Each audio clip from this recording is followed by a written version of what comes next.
We're joined now by Troy Aikman. Interesting games this week in the NFC, of which Troy will be handling one. Troy, welcome. How are you? Hey, Mike. Good afternoon. Good. And, Troy, we wondered what would happen. We got the answer. Seattle at home is going to be very hard to beat.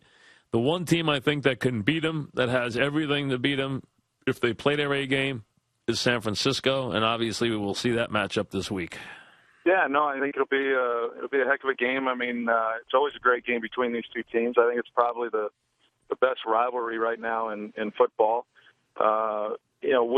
With New Orleans losing that game on Monday night, Seattle winning, then it took a little bit away from the game. I guess there would have been a lot more at stake had Seattle have lost. The division would have been potentially up for grabs, and then of course home field advantage throughout the rest of the year with Seattle. And I don't even think so, because I think it really now is about these two. I think it's about these two. I think the Super Bowl team's coming out of one of these two teams right here. Well, it could, but certainly the home field advantage in recent years, as we all know, has been well documented, isn't what it once was, and so.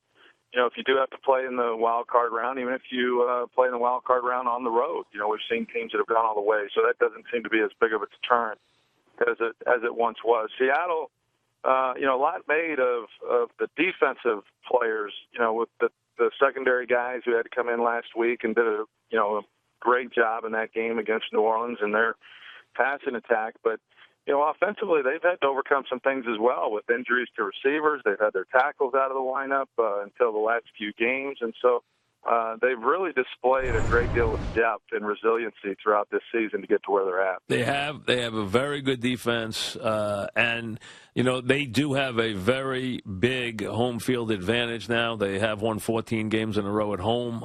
It's going to take a lot to go up there and win, I think. And you're going to have to be a two-way team to do it. And, let's see how Carolina fares this week when they play New Orleans. We'll find out a little bit more about them.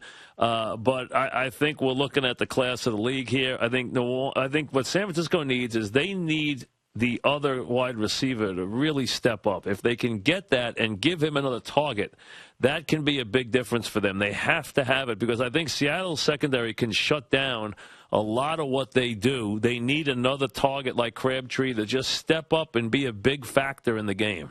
Well, I think when they're completely healthy, I mean, if you look at whether it's Michael Crabtree or Mario Manningham, when those guys are at their best, and then you combine those two with Anquan Bolden, who makes the tough plays and is the physical receiver, and then Vernon Davis, the things that he's able to do getting down the field, that's a pretty formidable group, to try to defense. But, Mike, I just don't think, Crabtree admitted as much, and you would expect that. I mean, coming off of an Achilles injury, hasn't played all year, and then you get into that first game, and he was all over the place. He made the big catch, down the field, and Mario Manningham, he's still kind of finding his way, coming off of the injury. I just don't think these guys are going to be, where we have seen them in the past for the rest of the season. So how much are they going to be able to give? I don't know. But if you can line up those guys and they can do enough to make enough plays, then there's no doubt that they bring a great deal to the offense. And the last couple of weeks, we've seen Colin Kaepernick play much better. He went through a little bit of a slump, which is not unusual. We see that from a number of quarterbacks. Everyone makes a big deal about it, but, he has played well the last couple of weeks. That will certainly have to continue. But, these two teams, Seattle and San Francisco, are so much alike. They're very well coached. They're very old school in their approach. They want to run the football, play great defense, play physical, and then they make big plays. And I think that Seattle's passing game, if you just look at it statistically, which is why I think statistics sometimes are very misleading, you'd say, well, they really don't throw the ball that well. I think they're ranked around 22nd, if I'm not mistaken. But they're second in the league, Mike, in yards per pass. So when they do throw it, they throw it very well. Yards per pass play is what I'm saying, not yards per pass attempt. So, so that's very good. They do a heck of a job when they do throw it. And they create big plays in the passing game because people sell so much to try to stop the run. So I'm excited about calling the game. I think it's going to be a classic game.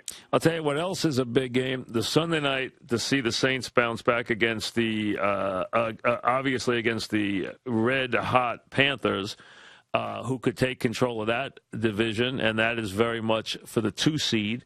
And then the Monday nighter, because if the Cowboys can win in Chicago, and I think they can, if they can, you have a very good chance. If I look way ahead, I can look at a Carolina or San Francisco, one of them at Dallas in a first weekend game, and that would be a tremendous first weekend game. Either one of those teams, which is going to be, those 2 teams are going to be the, let's say the Saints would be the other one, but let's put the Saints in the division for a second. Just leave them there. Right.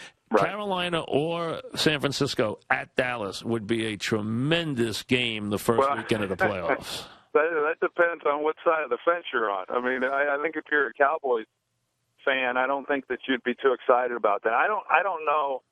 Looking at Dallas, who would be in the tournament that you'd say, oh, okay, well, yeah, I'm okay playing this team. There's no soft ones for them. They're going to get a hard one, and they're the marquee team. So put them in. Forget the North winner.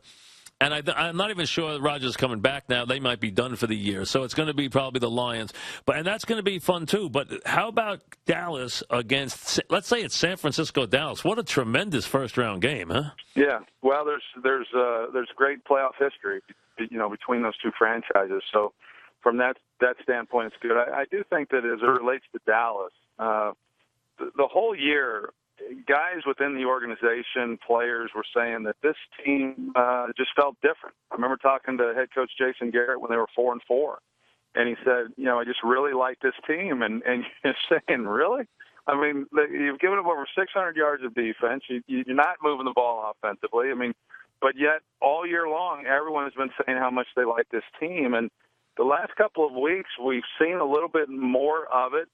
It certainly has a better feel to it than it's had in previous years. They got down on Thanksgiving night, but they were able to come back and win. Now they're at 7-5. Yep.